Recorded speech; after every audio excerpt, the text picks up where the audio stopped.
बौद्ध धर्म का सामान्य परिचय। भारतवर्ष अनादि काल से धर्म भूमि रहा है। यहाँ के मनुष्यों ने समय समय पर तत्कालीन जन भावना के अनुसार जनमानस की पात्रता को देखते हुए संसार में जीवन यापन के तथा मृत्यु के पश्चात शांति प्राप्त के लिए अपने विचार प्रस्तुत किए हैं। कहना न होगा कि समस्त विश्व के प्राचीनतम धर्मों की भूमि इस मनुष्यों के चिंतन स्थली यही भारतवर्ष रहा है। संसार के 3 प्राचीन एवं प्रसिद्ध धर्म हिंदू धर्म, जैन धर्म, बौद्ध धर्म इसी भारत की वसुंधरा पर प्रसूत, पल्लवित एवं पुष्पित हुए हैं। इन तीनों धर्मों में भारत वसुंधरा के स्वाभाविक गुण एक साथ पाए जाते हैं। कर्मवाद, जन्मांतरवाद, जीवन का अंतिम लक्ष्य मोक्ष, कैवल्य या निर्वाण तीनों धर्मों में मान्य है। बौद्ध धर्म के प्रतिष्ठापक भगवान गौतम, जिन्हें आरंभ में राजकुमार गौतम कहा जाता है, कपिल वस्तु के एक प्रतिष्ठित क्षत्रिय राजा के यहाँ उत्पन्न हुए थे। उनका विवाह यशोधरा नामक एक अत्यंत सौंदर्यशालिनी राजकुमारी से हुआ था, पर बाल्यावस्था से ही जन्म, जरा एवं मृत्यु से पीड़ित लोगों के दुखों को दूर करने की बात उनके ध्यान में आती रही। विवाह के पश्चात पुत्र जन्मोपरांत तो उन्होंने गृह त्याग ही कर दिया और अनेकों वर्ष भटकने के बाद अपने एकांत चिंतन एवं मनन के फलस्वरूप वे एक निष्कर्ष पर पहुंचे। उन्होंने मनुष्य जीवन का लक्ष्य निश्चित किया। जन्म, जरा, व्याधि एवं मृत्यु के चक्कर से सदैव को दूर हो जाने की स्थिति को उन्होंने नाम दिया निर्वाण प्राप्ति या मोक्ष प्राप्ति। और इस मोक्ष प्राप्ति के लिए उन्होंने सरल साधन भी प्रस्तुत किए। उन्होंने जो कुछ कहा, उनके जो उपदेश हैं, वही बौद्ध धर्म का सार है। जिस दिन राजकुमार गौतम को चिंतन एवं मनन के पश्चात निष्कर्ष प्राप्त हुआ, उसी दिन से वे भगवान गौतम बुद्ध अर्थात बुद्ध जागृत हुआ। जिसे ज्ञान प्राप्त हो गया वह बुद्ध हो गया का कर्तरी रूप कृदंत है। एवं सिद्धार्थ, जिसके अर्थ सिद्ध हो गए, सिद्धा अर्था यस्य सह नाम से संबोधित होने लगे। गौतम एक लौकिक मनुष्य थे, पर उन्होंने अपने जीवन में अपने शरीर और मन के द्वारा ऐसी साधना की, ऐसे प्रयोग किए कि अंत में उन्हें भगवत्व प्राप्त हो गया। वे नर से नारायण बन गए। उन्होंने यह सिद्ध करके बतला दिया कि मनुष्य प्रयास करने से ही श्रेष्ठता को प्राप्त कर सकता है। धम्मपद की गाथा 380 में उन्होंने स्पष्ट कहा है, मनुष्य अपना स्वामी आप स्वयं है, दूसरा कौन स्वामी हो सकता है। इस संदर्भ में पूज्य गांधी जी का स्मरण हो आता है। उन्होंने अपनी आत्मकथा को सत्य के प्रयोग माई एक्सपेरिमेंट्स विथ ट्रुथ कहा है।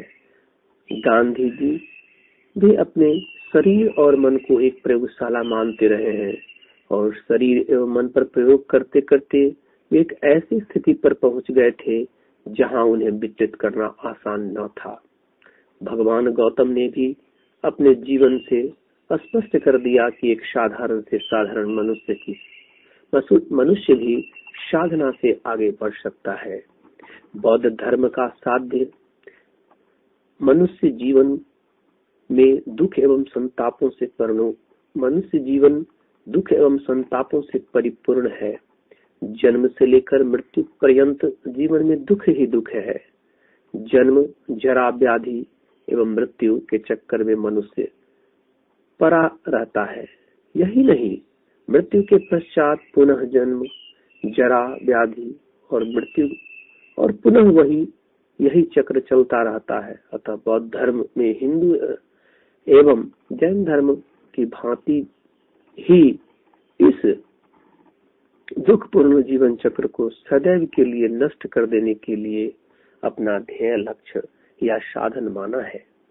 बौद्ध धर्म के प्रमुख सिद्धांत 4 हैं।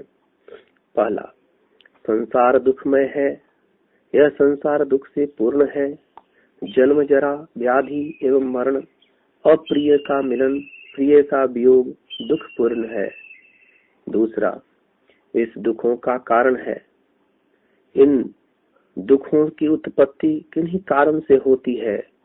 इच्छा, अभिलाषा, लालसा या बौद्ध धर्म की भाषा में तृष्णा ही समस्त दुखों का कारण है। तृष्णा से ही समस्त दुखों की उत्पत्ति होती है। तीसरा, इन दुखों का निरोध किया जा सकता है।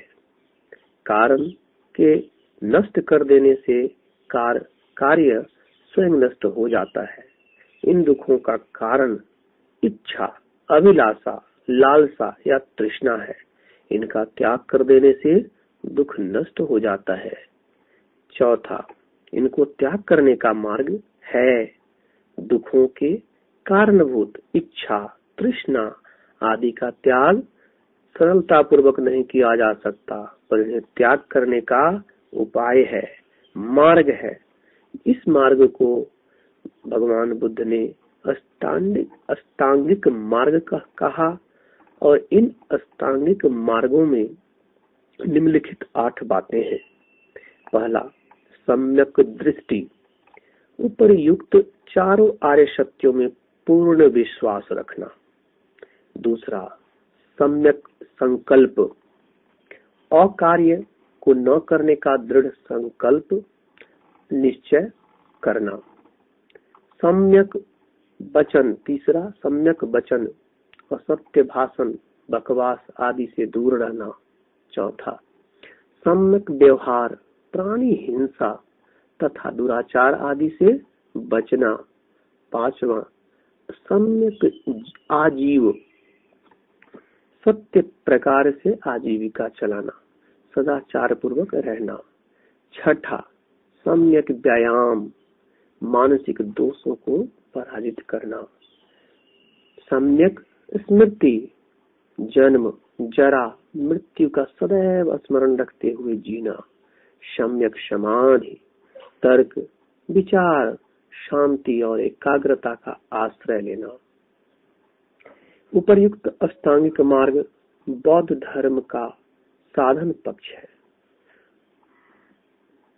आचार धर्म बौद्ध धर्म में प्रधानता दी गई है।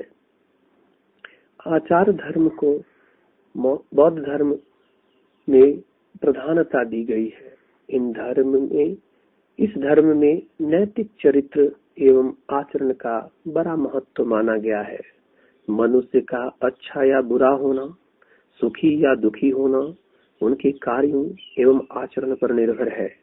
मनुष्य को सदैव इस बात का ध्यान रखना चाहिए कि वह सदाचार युक्त बने, सत्कर्मशील बने।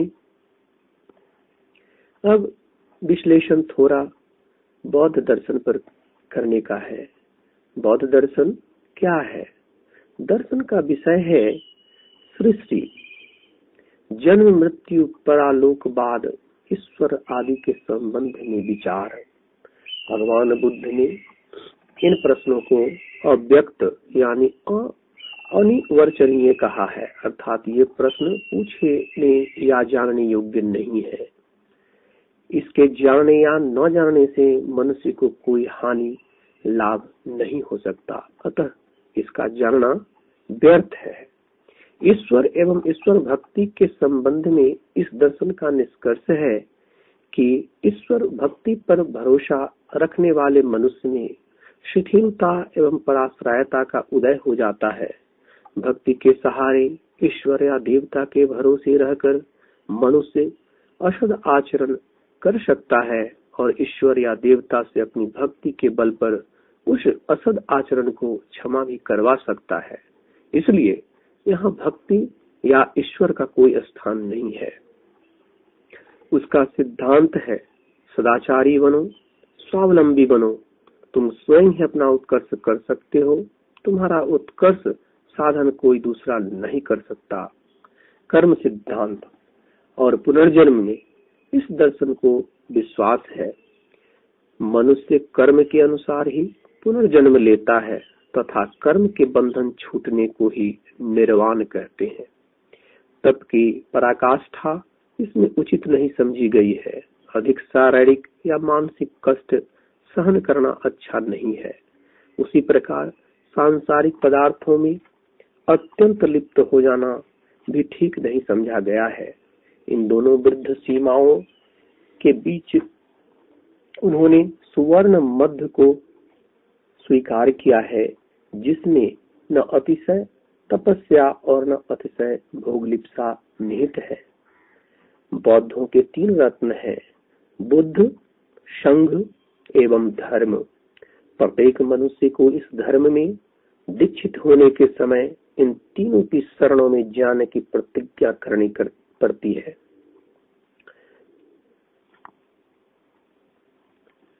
बुद्धम शरणम गच्छामि, संघम शरणम गच्छामि, धम्मम शरणम गच्छामि। इन तीनों की शरण में जाने की प्रतिज्ञा का यह पद है। पश्चातवर्ती बौद्ध जीवन में शाखाएं हो जाने से 4 बौद्ध दर्शन हो गए हैं। वैभाषिक, सौत्रांतिक, योगाचार और माध्यमिक। बौद्ध धर्म की परवर्ती शाखाएं भगवान बुद्ध ने सृष्टि एवं ईश्वर संबंधी प्रश्नों को अनिर्वचनीय, अव्याकृत कहकर मौन धारण कर लिया था, पर उनके परवर्ती धर्मावलंबियों ने सृष्टि और ईश्वर के संबंध में अपने अपने विचार प्रस्तुत करना आरंभ कर दिया। दूसरी ओर संसार समुद्र में पड़े हुए मनुष्य को सहारे की अत्यंत आवश्यकता होती है। मनुष्य एकदम स्वावलंबी नहीं हो सकता, उसे ईश्वर या देवता की सहायता की आवश्यकता है, जो उसको पूजन अर्चन एवं बंधन से प्रसन्न होकर पार लगा दे। मनोवैज्ञानिक ढंग से विचार करें तब भी हमें स्पष्ट दिखाई पड़ता है कि यदि हमें सहायता की आशा है, चाहे सहायता मिले या नहीं, तो हम हिम्मत पूर्वक कार्य करते रहते हैं।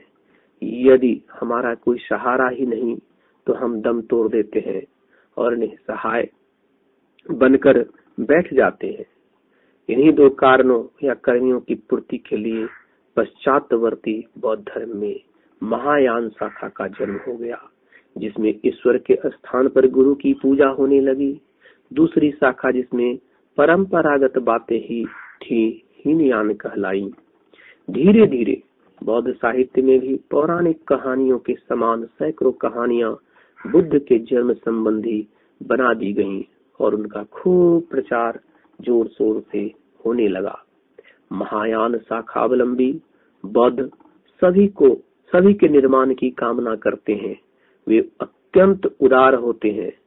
हीनयान शाखावलंबी बौद्ध केवल अपने स्वतः के लिए प्रयत्नशील और प्रयासशील होते हैं।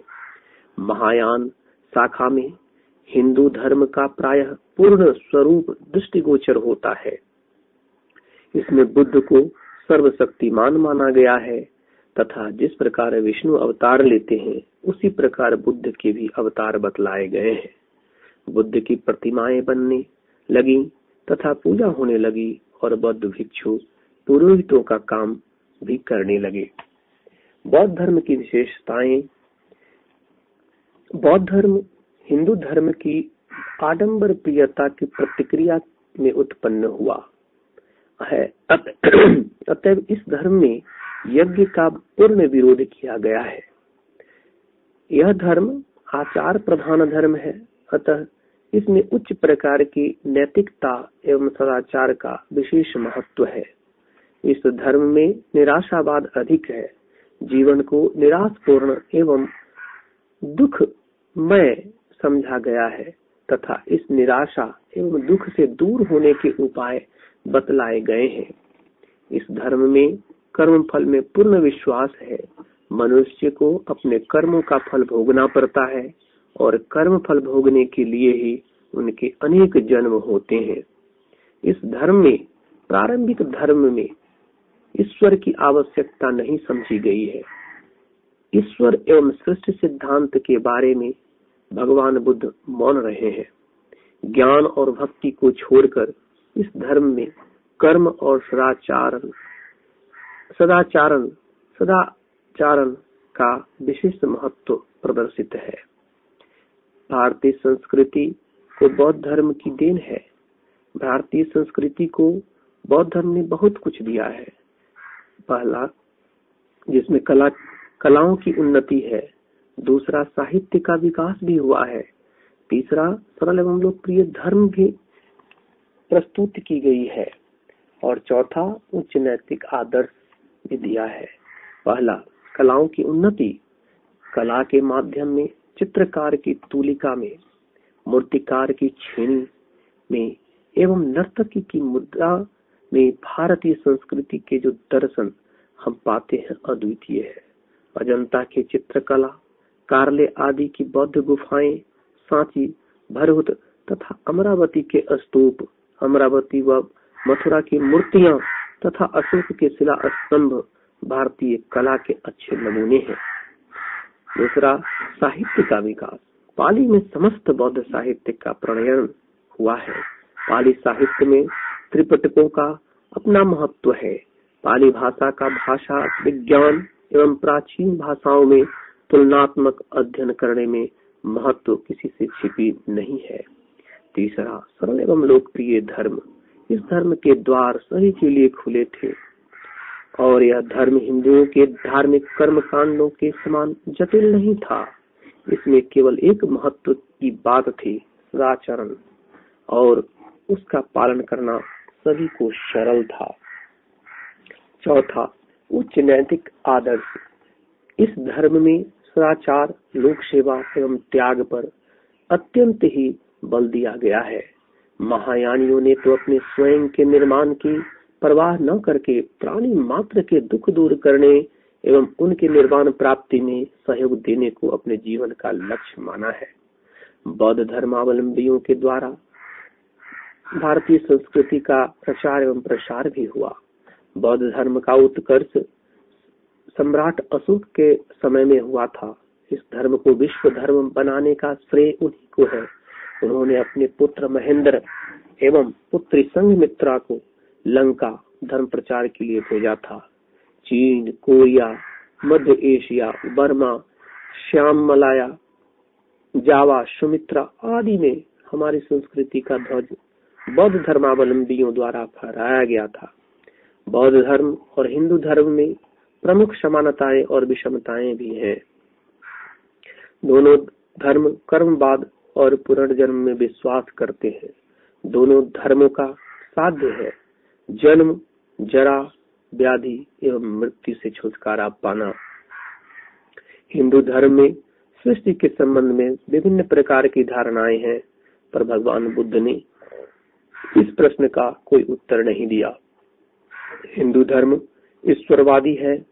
ज्ञान, कर्म, भक्ति आदि को हिंदू धर्म में स्थान है, पर बौद्ध धर्म में ईश्वर के प्रश्न पर विचार नहीं किया गया। भगवान बुद्ध ईश्वर के प्रश्न पर मौन है। इस धर्म में भक्ति का भी कोई स्थान नहीं है, केवल कर्म, और वह भी सत्कर्म का महत्व अत्यधिक है।